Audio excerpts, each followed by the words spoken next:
നമസ്കാരം. Diary of a film maker എന്ന ഈ പ്രോഗ്രാമിലേക്ക് ഏവർക്കും സ്വാഗതം. ചെറിയൊരു ഇടവേളയ്ക്ക് ശേഷം നമ്മൾ കാണുകയാണ്. ഇന്ന് ഞാൻ പറയാൻ ഉദ്ദേശിക്കുന്നത് ഈ പാഷൻ, സിനിമയായാലും സംഗീതമായാലും ചിത്രകലയായാലും സാഹിത്യമായാലും നാടകമായാലും ഇതിനോടുള്ളൊരു പാഷൻ എന്ന് പറയുന്ന പെട്ടെന്ന് പൊട്ടിമുളയ്ക്കുന്നതല്ല. അതൊക്കെ ബാല്യകാലത്ത് തന്നെ മിക്കവാറും പേരുടെ കാര്യങ്ങളിൽ ബാല്യകാലത്ത് തന്നെ നമ്മൾ അതിനുള്ള താല്പര്യം പ്രകടിപ്പിച്ചു തുടങ്ങി, അല്ലെങ്കിൽ കൗമാരകാലത്ത് നമ്മൾ പ്രകടിപ്പിച്ചു തുടങ്ങി. സിനിമയിൽ താല്പര്യമില്ലാത്തവരാരും കാണുമെന്ന് തോന്നുന്നില്ല. ടെലിവിഷനൊക്കെ ഞാനൊക്കെ കുട്ടിക്കാലത്ത് കോളേജ് പഠിക്കുന്ന കാലത്തൊന്നും ടെലിവിഷനിൽ വന്നിട്ടില്ല. സിനിമ മാത്രമാണ് നമുക്ക്. പിന്നെ റേഡിയോ തന്നെ ഓൾ ഇന്ത്യ റേഡിയോ. അത് മിക്കവാറും പാട്ടുകൾ കേൾക്കാനാണ് നമ്മൾ ഉപയോഗിക്കുക. സിനിമ ഞാൻ ഒരു 18 വയസ്സ് സെക്കൻഡ് ഇയർ ഡിഗ്രിക്ക് പഠിക്കുന്ന കാലം മുതൽ, ഏതാണ്ട് ഡിഗ്രിക്ക് പഠിക്കുന്ന കാലത്താണ് അമേരിക്കയിൽ കഴിഞ്ഞ 50 വർഷമായിട്ട് വർക്ക് ചെയ്തുകൊണ്ടിരിക്കുന്ന, അല്ലെങ്കിൽ അവിടുത്തെ സിറ്റിസൺ ആയിട്ടുള്ള എൻ്റെ അടുത്തൊരു സുഹൃത്ത് മാത്യൂസ്, ഞങ്ങൾ രണ്ടുപേരും കൂടിയിട്ട് കോളേജ്, വിക്ടോറിയ കോളേജ് പാലക്കാട്, ഞങ്ങൾ പഠിച്ചിരുന്ന കോളേജിന്റെ പുറകിൽ ഒരു ചെറിയ ഓലമേഞ്ഞ തിയേറ്റർ ഉണ്ട്. അവിടെ സാധാരണ ഇംഗ്ലീഷ് ഹിന്ദി സിനിമ, അത് കോളേജ് ഹോസ്റ്റലും കോളേജ് കോമ്പൗണ്ടിനകത്തുള്ളതാണ് വിക്ടോറിയ കോളേജ്. അപ്പൊ ഈ ഹോസ്റ്റലിലെ കുട്ടികളൊക്കെ വന്ന് കാണാൻ വേണ്ടിയിട്ട് ഫസ്റ്റ് ഷോവും സെക്കൻഡ് ഷോവും മാറ്റിന് ചില കുട്ടികളൊക്കെ ക്ലാസ് കട്ട് ചെയ്ത് പോയി കാണാറുണ്ട്. ഞങ്ങളും ചില അവധി ദിവസങ്ങളിൽ, ഞായറാഴ്ചകളിൽ അവിടെ വരുന്ന ഹിന്ദി ഇംഗ്ലീഷ് സിനിമകൾ കാണാറുണ്ട്. അങ്ങനെ ജെയിംസ് ബോണ്ട് ചിത്രങ്ങൾ കണ്ടിരിക്കുന്നത്, അന്നത്തെ സൂപ്പർ സ്റ്റാറായിരുന്ന രാജേഷ് ഖന്നയുടെ ചിത്രങ്ങൾ എല്ലാം നമ്മൾ കാണുന്നത് ഈ രാജ് തിയേറ്ററിൽ ഉള്ള ഈ ഓല മേഞ്ഞ തിയേറ്ററിലാണ്. പിന്നെ ഞാനൊരു ഡ്രാഗുല ഫിലിംസ്, അതൊക്കെ അവിടെ വന്നിരുന്നത്. അപ്പം ഞാനൊരു ഡയറി എഴുതാൻ തുടങ്ങി. ഞാൻ ഈ സിനിമ കണ്ടിട്ട് വന്നു കഴിഞ്ഞാൽ ഞാൻ ആ സിനിമയ്ക്ക് മാർക്ക് കൊടുക്കും.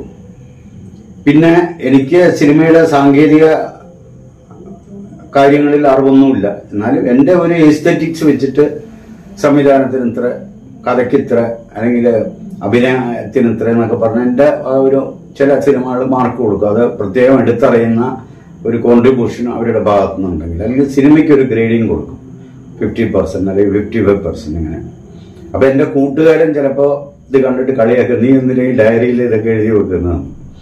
പക്ഷേ വർഷങ്ങൾ കഴിഞ്ഞിട്ട്, ഇതിപ്പോ ഞാൻ ചെയ്ത് 18 വയസ്സിലാണെങ്കിൽ ഞാൻ 33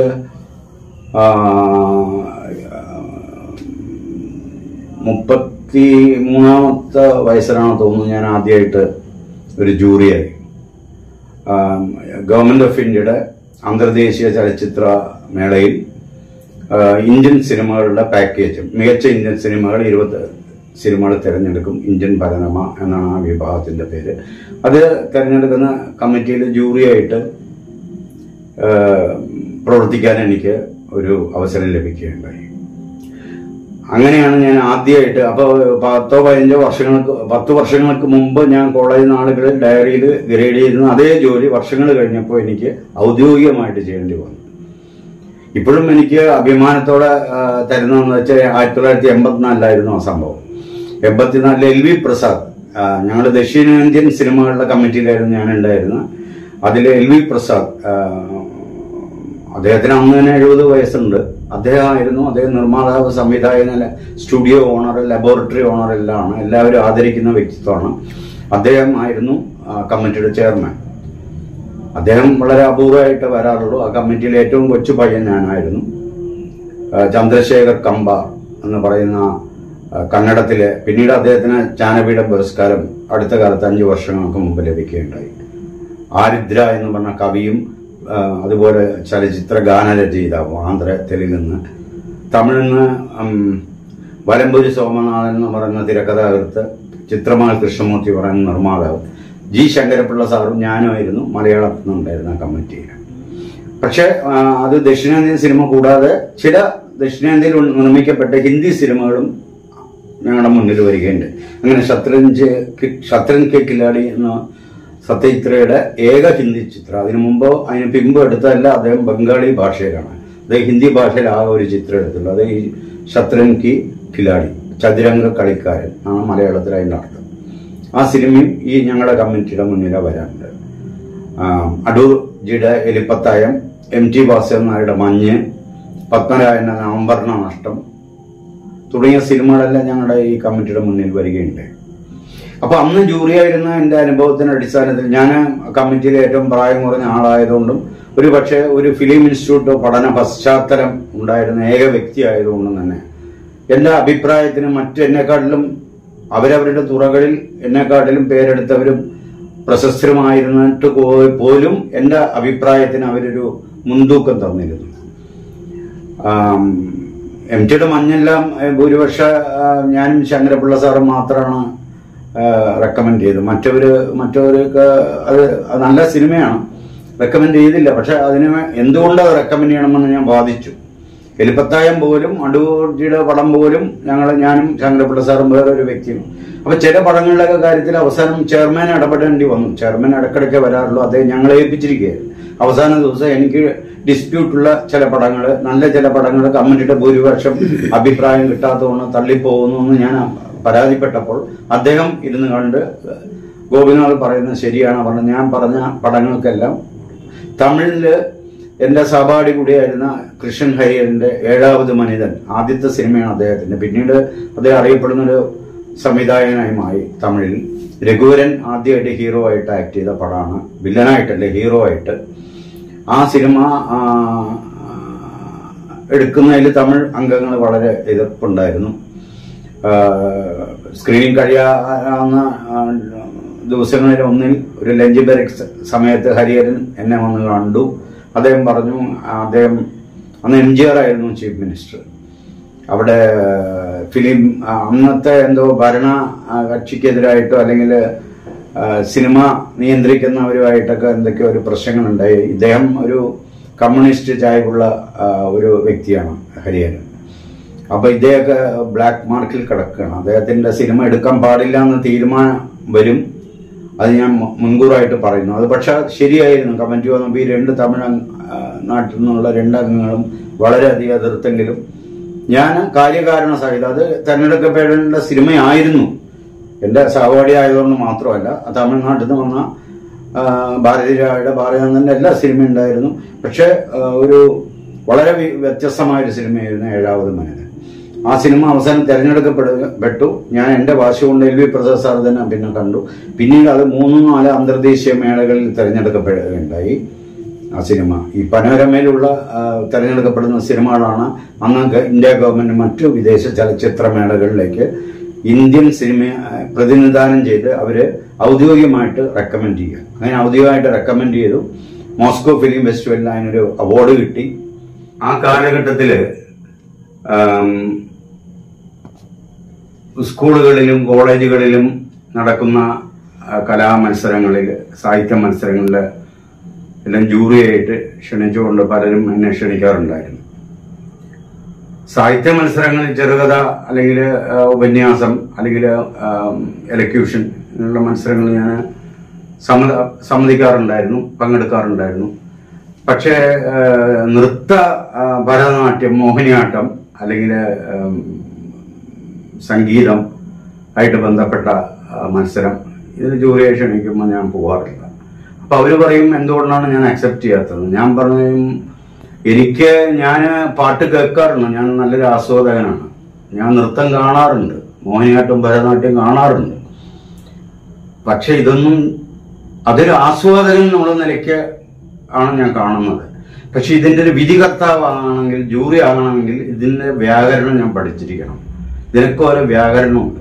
ഈ വ്യാകരണം പഠിക്കാതെ ഞാൻ ജൂറിയായി പോയാൽ എനിക്ക് കാഴ്ചയിൽ ഏറ്റവും സുന്ദരിയായിട്ടുള്ള പെൺകുട്ടിയൊക്കെ ഞാൻ ഏറ്റവും അധികം മോഹിനിയാട്ടത്തിൽ മാർക്കിട്ട് കൊടുത്തുന്നിരിക്കും. പാട്ട് ഞാൻ എങ്ങനെയാ സിനിമയിൽ പാടുന്നത്, അപ്പൊ നമ്മുടെയൊക്കെ മനസ്സിലെ അളവുകൾ സിനിമയിൽ ദാസേട്ടൻ എങ്ങനെയാ അല്ലെങ്കിൽ ജയചന്ദ്രൻ എങ്ങനെയാ പാടിയിരിക്കുന്നത് അതേപോലെ അതിനോട് അടുപ്പുള്ള നമ്മുടെ മനസ്സ് പറയുന്ന നമുക്ക് മാർക്ക്. പക്ഷെ അങ്ങനെയല്ല ഒരു ജഡ്ജ് മാർക്കിടണ്ട. അതിന് ശ്രുതി, രാഗം, ലയം ഇതിലെല്ലാം എത്രത്തോളം നീതി പുലർത്തുന്നു ആ പാട്ടിൽ, ഇതൊക്കെ അറിയണമെങ്കിൽ ശാസ്ത്രീയമായിട്ട് സംഗീതം അറിഞ്ഞിരിക്കണം, പഠിച്ചിരിക്കണം. ഇതില്ലാതെ ഞാൻ വന്ന് ആക്ച്വലി ഇത് ചെയ്യുന്ന കുട്ടികളോട് ചെയ്യുന്ന ദ്രോഹമാണ് ഞാൻ പോയിരുന്നില്ല. പക്ഷെ സിനിമയുടെ കാര്യം മാത്രം വരുമ്പോൾ ഞാൻ കണ്ടിട്ടുണ്ട് ഒരു കാര്യം. ഈ ജൂറിമാരായിട്ട് പോകാൻ പലപ്പോഴും ഒരു പ്രത്യേക ഇതൊന്നും വേണ്ട. ഒരു സ്റ്റേറ്റ് നാഷണൽ അവാർഡ് കമ്മിറ്റിയിലോ ഇന്ത്യൻ പനോരമ കമ്മിറ്റിയിലോ ഇന്റർനാഷണൽ ഫിലിം ഇൻസ്റ്റിറ്റ്യൂട്ട് ഓഫ് ഇന്ത്യയുടെ കമ്മിറ്റിയുടെ ജൂറി ആണെങ്കിൽ അവരതിനു മുമ്പ് നാഷണൽ അവാർഡോ അല്ലെങ്കിൽ ഇന്ത്യൻ പനോരമ സെലക്ഷൻ കിട്ടിയവരായിരിക്കണം. അങ്ങനെയാണ് ജൂറിയായിട്ട് വിളിക്കുക. ചിലപ്പോ 10 ജൂറിമാരുണ്ടെങ്കിൽ അതിൽ 1-2 പേര് പിൻവാതിലൂടെ വകുപ്പ് മന്ത്രിയുടെയോ അല്ലെങ്കിൽ വകുപ്പ് സെക്രട്ടറിയുടെയോ ഒരു ശുപാർശയുടെ പേരിൽ കയറി വരുന്നവര് 1-2 പേര് കാണും. പക്ഷേ അടുത്ത കാലത്തായിട്ട് നമ്മുടെ സ്റ്റേറ്റ് അവാർഡ് ഉണ്ടായ കാലം വരെ നമ്മൾ കാണുന്നത് 5-6 പേരുള്ള ഒരു കമ്മിറ്റി ആണെങ്കിൽ 1-2 പേരായിരിക്കും അതിൽ നേരത്തെ ഈ രംഗത്ത് പ്രൂവ് ചെയ്തിട്ടുള്ള വ്യക്തികൾ. മറ്റു പലരും തുടക്കക്കാരോ അല്ലെങ്കിൽ മാറി നിന്ന് ഗാലറിയിൽ നിന്ന് കളി കാണുന്നവരായിരിക്കും. ഇവരുടെ കൂടെ ഇരുന്ന് നമ്മളും ജൂറിയായിട്ടിരിക്കുമ്പോൾ എനിക്ക് ചില അവസരങ്ങൾ കിട്ടിയിട്ടുണ്ട്. പിന്നീട് ഞാൻ മാറി, ഞാൻ പങ്കെടുക്കുന്നില്ല എന്ന് പറഞ്ഞു. കാരണം ഇവരെല്ലാം പലരും ഈ ലിസ്റ്റുമായിട്ടാണ് വരുന്നത്. പടങ്ങൾ കാണാൻ വരുമ്പോൾ തന്നെ ഏത് സിനിമയ്ക്ക് കൊടുക്കണം, ഏത് സംവിധായകന് കൊടുക്കണം, ഏത് നടന് കൊടുക്കണം, നടിക്ക് കൊടുക്കണം, ഏത് ഛായാഗ്രാഹകന് കൊടുക്കണം, ഏത് ഗായകൻ, പലരും അവർക്ക് വേണ്ടപ്പെട്ടവരുടെ പേരുകൾ എഴുതി വെച്ചിട്ടോ മനസ്സിൽ എഴുതി വെച്ചിട്ടോ കടലാസിൽ എഴുതി വെച്ചിട്ടോ പടങ്ങൾ ജൂറിയായിട്ട് വരുന്നത്. എല്ലാവരും അല്ല ഞാൻ പറയുന്നത്. ഒരു 6 അംഗ ജൂറിയാണെങ്കിൽ അതിൽ 3 പേര്, മറ്റു 3 പേര് നിഷ്പക്ഷമായിട്ട് കാണുന്നവരുണ്ടായിരിക്കും. ഇത് എത്ര ഒബ്ജക്റ്റീവായിട്ട് എത്ര വസ്തുനിഷ്ഠമായിട്ട് നമ്മൾ അനലൈസ് ചെയ്യാൻ നോക്കിയാലും നമ്മുടെ ഒരു സബ്ജക്റ്റിവിറ്റി അതിൽ വരും, നമ്മുടെ ഒരു വ്യക്തിഗതമായ ടേസ്റ്റ് കൂടി അതിൽ വരും. പക്ഷേ നമുക്ക് ഈ സിനിമ ഈ നേരത്തെ പറഞ്ഞ പോലെ ഇപ്പൊ ഞാൻ പലരോടും പറയാറുണ്ട്, നമ്മള് കുമാരനാശാനും മഹാകവി വള്ളത്തോളും ഉള്ളൂരും ചങ്ങമ്പുഴിയും വൈലോപ്പിള്ളിയൊക്കെ സ്കൂൾ നാളുകൾ മുതൽ പഠിച്ചു വരുമ്പോൾ അല്ലെങ്കിൽ കാളിദാസന്റെ കൃതികളെ കുറിച്ച് പഠിക്കുമ്പോൾ ഷേക്സ്പിയറിന്റെ കൃതികളെ പറയും, നമ്മുടെ അധ്യാപകൻ അതിന്റെ അർത്ഥം പറഞ്ഞ് മനസ്സിലാക്കുമ്പോഴാണ് നമുക്ക് ആസ്വദിക്കാൻ പറ്റുന്നത്. മറ്റേത് നമ്മൾ പുതിയ പുസ്തകം പുതിയ ക്ലാസ്സിൽ പോകുമ്പോൾ അതിന്റെ പുസ്തകത്തിന് നല്ല മണം ഉണ്ടെന്ന് അതിന്റെ വരികളിലെ ഡീപ്പായിട്ട് പോകാൻ പറ്റില്ല. അതിന് നമുക്കൊരു അധ്യാപകൻ വേണ്ടി വരുന്നു, ഒരു ഗൈഡ് വേണ്ടി വരുന്നു. എന്തുകൊണ്ടാണ്? അവരത് പഠിച്ചിട്ടുള്ളവരാണ്. അതുകൊണ്ട് നമുക്ക് പറഞ്ഞു തരും. അത് പറഞ്ഞു മനസ്സിലാക്കുമ്പോഴാണ് നമുക്ക് ആ ഒരു സാഹിത്യകൃതി കൂടുതൽ ആസ്വാദ്യകരമാകുന്നത്. അത് സംഗീതത്തിന്റെ കാര്യത്തിൽ അങ്ങനെയാണ്, സിനിമയിലും അങ്ങനെ തന്നെയാണ്. 3.5 വർഷക്കാലം ഫിലിം ഇൻസ്റ്റിറ്റ്യൂട്ടിൽ ലക്ഷക്കണക്കിന് ആൾക്കാർ റിട്ടേൺ ടെസ്റ്റ് എഴുതി അതിൽ വളരെ ചുരുക്കം പേരെ ഇന്റർവ്യൂവിന് വിളിച്ച് അങ്ങനെ അരിച്ചെടുത്ത് ഒരു 1.5 ലക്ഷം പേരിൽ നിന്നാണ് 80 പേർക്ക് സീറ്റ് കിട്ടുന്നത് പൂനെ ഇൻസ്റ്റിറ്റ്യൂട്ടിൽ. ഇപ്പൊ അടുത്ത കാലത്തായിട്ട് സത്യത്ര ഇൻസ്റ്റിറ്റ്യൂട്ടിൽ 1 ലക്ഷത്തോളം പേര് പരീക്ഷ എഴുതുന്നുണ്ട്. ഇതൊന്നും പൊതുജനത്തിന് അറിയുന്നില്ല.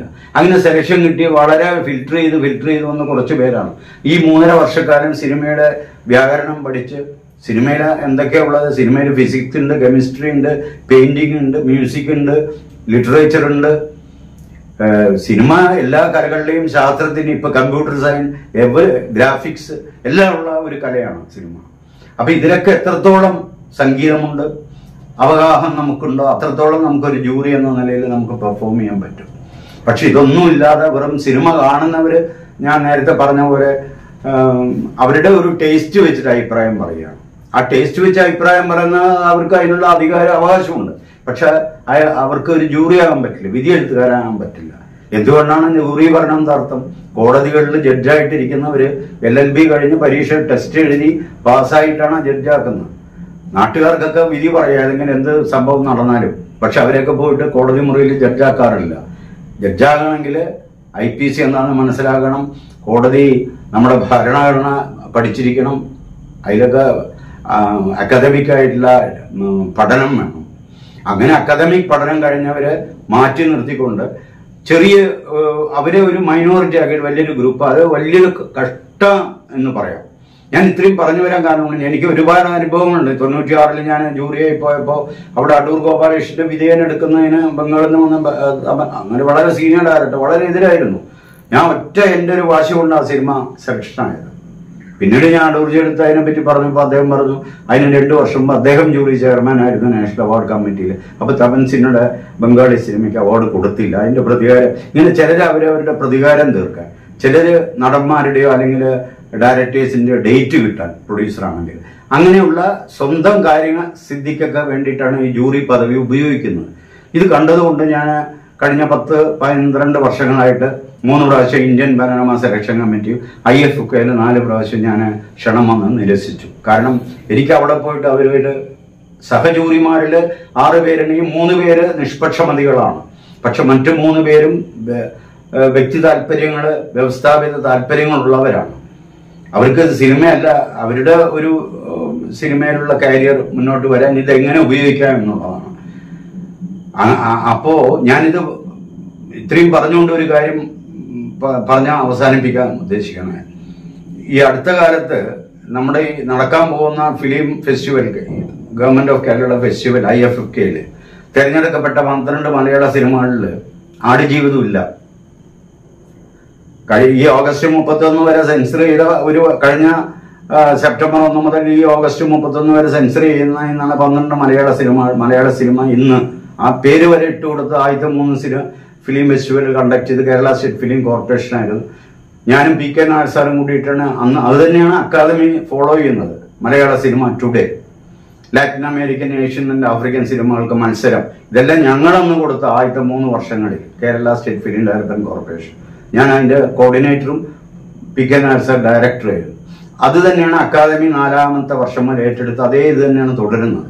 പക്ഷെ ജൂറി ഉണ്ടാക്കുമ്പോൾ അവര് പിന്നെ രാഷ്ട്രീയമായിട്ടുള്ള പിടിപാട് ഇതൊക്കെ വെച്ചിട്ടാണ് ജൂറി കടന്നു പോകുന്നത്. ചിലർക്ക് ഈ ജൂറി ആയി കഴിഞ്ഞാൽ അവര് എന്തോ വലിയൊരു നിധി കിട്ടിയ പോലെയാണ് എടുക്കുന്നത്. പക്ഷെ അതിൽ പറ്റിപ്പോകുന്നത് എന്താ വെച്ചാൽ വളരെയധികം സ്ട്രെയിൻ എടുത്ത് ചെയ്യുന്ന ചിലരുടെ ഫിലിംസ് തള്ളപ്പെടുന്നു. ഞാനൊരു ഫിലിം മേക്കർ എന്ന് പറയാം, അടുത്ത കാലത്ത് ഞാൻ കണ്ട ഇതിൽ എന്നെ ഞെട്ടിച്ച ഒരു ഫിലിം മേക്കർ എന്നുള്ള രീതിയിൽ ശാരീരികമായിട്ടും മാനസികമായിട്ടും ആത്മീയമായിട്ടും സ്പിരിച്വൽ ലെവലിൽ വരെ വളരെ ഉയർന്ന തലത്തിൽ നിൽക്കുന്ന ഒരു സിനിമയാണ് ആടുജീവിതം. ഏതൊരു ഫിലിം മേക്കർക്കും ചാലഞ്ചിങ് ആയിട്ടൊരു ഫിലിമാണ്. ആ സിനിമ ഇപ്രാവശ്യത്തെ IFFKയിൽ തിരഞ്ഞെടുത്തിട്ടില്ല.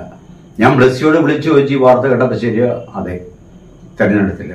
എന്നാൽ 4 മാസങ്ങൾക്ക് മുമ്പ് ഈ സിനിമയ്ക്ക് മികച്ച ജനപ്രിയ കലാമൂല്യമുള്ള സിനിമയ്ക്കുള്ള അവാർഡും സംവിധായകൻ, തിരക്കഥ, ഛായാഗ്രഹണം, എഡിറ്റിംഗ്, മികച്ച നടനക്കുള്ള വ്യക്തിഗത അവാർഡുകളും സ്റ്റേറ്റ് ഗവൺമെന്റ് കൊടുത്ത് ആദരിച്ച പടം ഇതേ സ്റ്റേറ്റ് ഗവൺമെന്റ് നടത്തുന്ന ഫെസ്റ്റിവലിൽ തിരഞ്ഞെടുക്കപ്പെട്ടിട്ടില്ല.